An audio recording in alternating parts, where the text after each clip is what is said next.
Hello बच्चों, मैं आपका विज्ञान शिक्षक कमलेंद्र हूँ।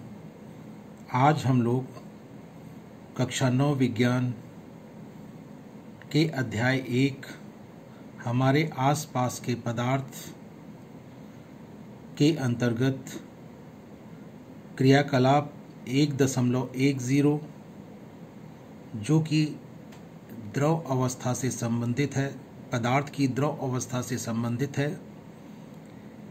के बारे में जानकारी प्राप्त करेंगे। जैसा कि आप अपनी किताब में पेज 5 पर देख रहे होंगे,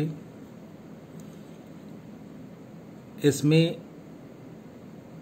कुछ वस्तुओं को एकत्रित करने के लिए कहा गया है, जिसमें जल, खाना पकाने का तेल, दूध, जूस, शीतल पेय है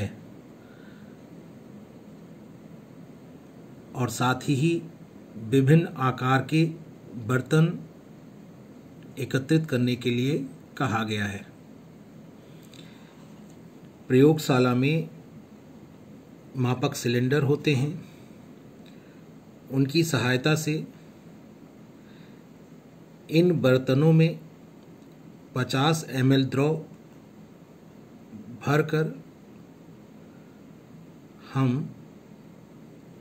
इन बर्तनों पर एक निशान बना लेते हैं, जिससे हमें यह पता चल जाता है कि इन बर्तनों में 50 ml द्रव किस निशान तक भरता है। इसके पश्चात इस क्रियाकलाप में यह पूछा गया है कि यदि इन द्रवों को फर्श पर डाल दिया जाए तब क्या होगा। यह हम सभी स्वयं करके देख सकते हैं कि ऐसा करने पर, अर्थात द्रवों को फर्श पर डालने पर, द्रव फर्श पर फैल जाता है। इसके बाद इस क्रियाकलाप में यह कहा गया है कि आप किसी भी द्रव का 50 ml माप कर जो बर्तन हमने विभिन्न आकार के लिए हैं उनमें एक एक करके डालें और यह देखें या यह प्रेक्षित करें कि प्रत्येक बार जब हम द्रव को विभिन्न बर्तनों में डालते हैं तो क्या उनका आयतन एक समान रहता है। हम सभी इस बात से भली भांति परिचित हैं कि यदि हम ऐसा करेंगे तो हम देखेंगे कि प्रत्येक बार आयतन एक समान रहता है। इन सभी बर्तनों पर हमने पहले ही 50 ml द्रव भरे रहने पर द्रव के स्तर का निशान पहले ही बना रखा है। इसलिए जब हम इन बर्तनों में किसी द्रव के 50 ml को डालेंगे तो हमें तुरंत पता चल जाएगा कि आयतन एक समान है या नहीं है। यह करके हम देख सकते हैं और हम जब ऐसा करेंगे तो हम पाएंगे कि द्रव का आयतन प्रत्येक बर्तन में एक समान रहता है। इसके बाद क्रियाकलाप में यह पूछा गया है कि क्या द्रव का आकार भी एक समान रहता है। तो हम जानते हैं और करके जब देखते हैं तब भी हमें यह पता चलता है कि द्रव को हम जिस बर्तन में रखते हैं यह उसी का आकार ले लेता है। इस प्रकार हम यहाँ पर यह कहेंगे कि द्रव का आकार प्रत्येक बर्तन में एक समान नहीं रहता है और बर्तन का जो आकार होता है द्रव उसी आकार का हो जाता है।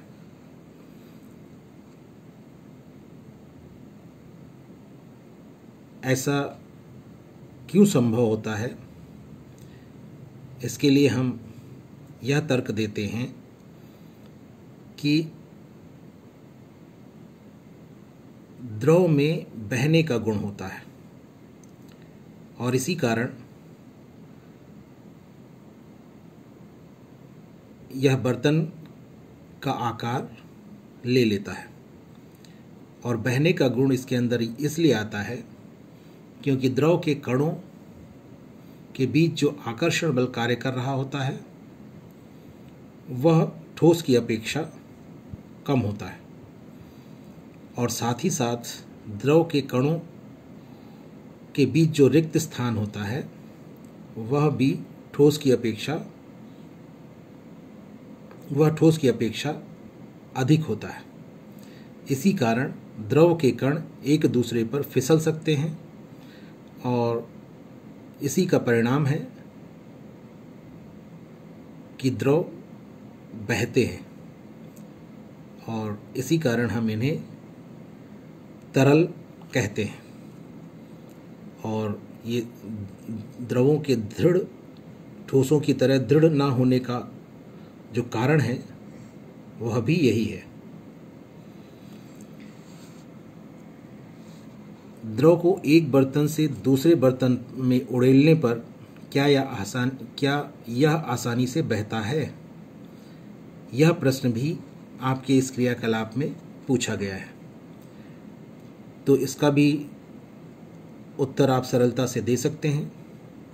आप जानते हैं कि द्रव को एक बर्तन से दूसरे बर्तन में उड़ेलने पर यह आसानी से बहता है और उसके पीछे जो कारण है वह अभी हम लोगों ने जाना है और वह कारण द्रवों की तरलता है।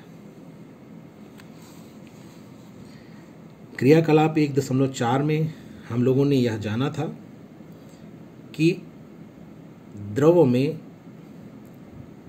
काली या नीली स्याही जब हम डालते हैं तो वह बड़ी सरलता से उसमें घुल जाती है या मिल जाती है, या हम और शुद्ध भाषा में कहें, विज्ञान की भाषा में, तो हम कहेंगे कि काली या नीली स्याही द्रव में सरलता से विसरित हो जाती है। ठीक इसी प्रकार क्रियाकलाप 1.5 में भी हम लोगों ने जाना था कि पोटेशियम परमैंगनेट या कॉपर सल्फेट के क्रिस्टल किस प्रकार जल में स्वतः विसरित हो जाते हैं, अर्थात घुल जाते हैं या मिल जाते हैं। तो क्रियाकलाप 1.4 व 1.5 में हम लोगों ने यह देखा कि ठोस और द्रव का, अर्थात ठोस के रूप में पोटेशियम परमैंगनेट या कॉपर सल्फेट के क्रिस्टल और द्रव के रूप में काली या नीली स्याही का विसरण जल में, अर्थात द्रव में किस प्रकार संभव होता है, यह हम लोगों ने क्रियाकलाप 1.4 और 1.5 में देखा। इसी प्रकार वातावरण की जो गैसें होती हैं वह विसरित होकर जल में घुल जाती हैं, अर्थात द्रव में घुल जाती हैं, और ये गैसें विशेषतः ऑक्सीजन और कार्बन डाइऑक्साइड जलीय जंतुओं और पौधों के लिए अनिवार्य होती हैं। अनिवार्य होने का मतलब इनके जीवन के लिए अत्यावश्यक होती हैं। जलीय जंतुओं और पौधों का जीवन जल में घुली हुई ऑक्सीजन और कार्बन डाइऑक्साइड के कारण ही संभव हो पाता है।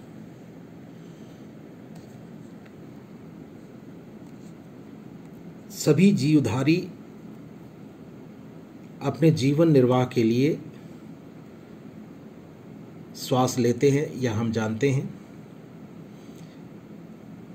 जलीय जंतु जल में घुली हुई ऑक्सीजन के कारण श्वास लेते हैं और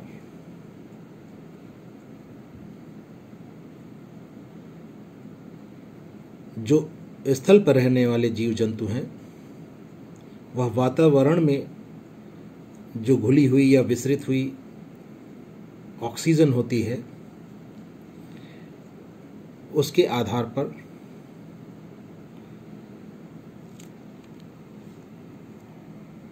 श्वास लेते हैं या अपना जीवन निर्वाह करते हैं।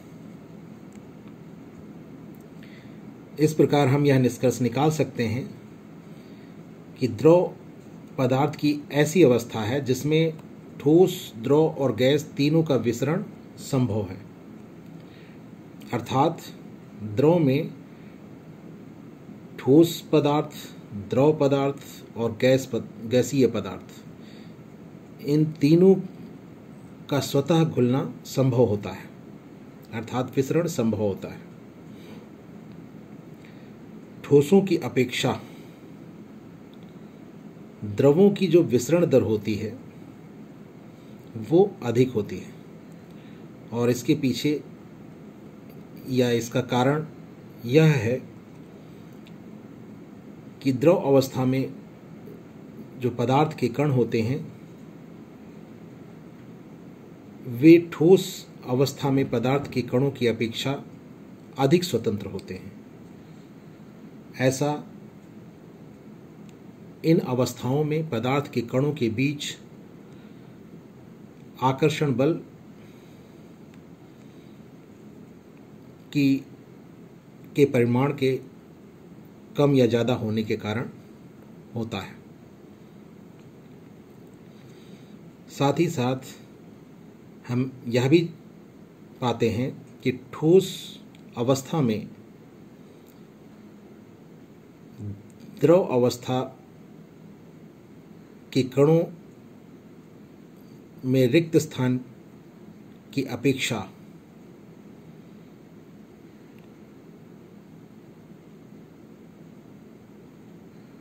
ठोस अवस्था के कणों में रिक्त स्थान कम होता है और द्रव अवस्था के कणों में रिक्त स्थान ठोस अवस्था में पदार्थ के कणों में रिक्त स्थान की अपेक्षा अधिक होता है। इसी कारण द्रव अवस्था के पदार्थ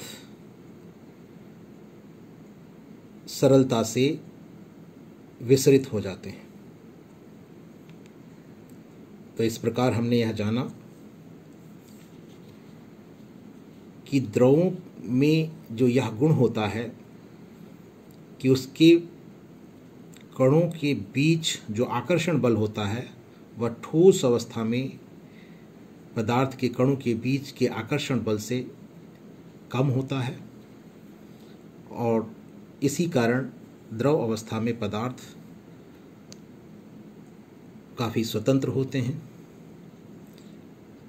और साथ ही साथ द्रव अवस्था में पदार्थ के कणों के बीच रिक्त स्थान ठोस अवस्था में पदार्थ के कणों के बीच के रिक्त स्थान से अधिक होता है। इसी कारण द्रवों में विसरण की दर ठोसों की अपेक्षा अधिक होती है। इस वीडियो में बस इतना ही। धन्यवाद।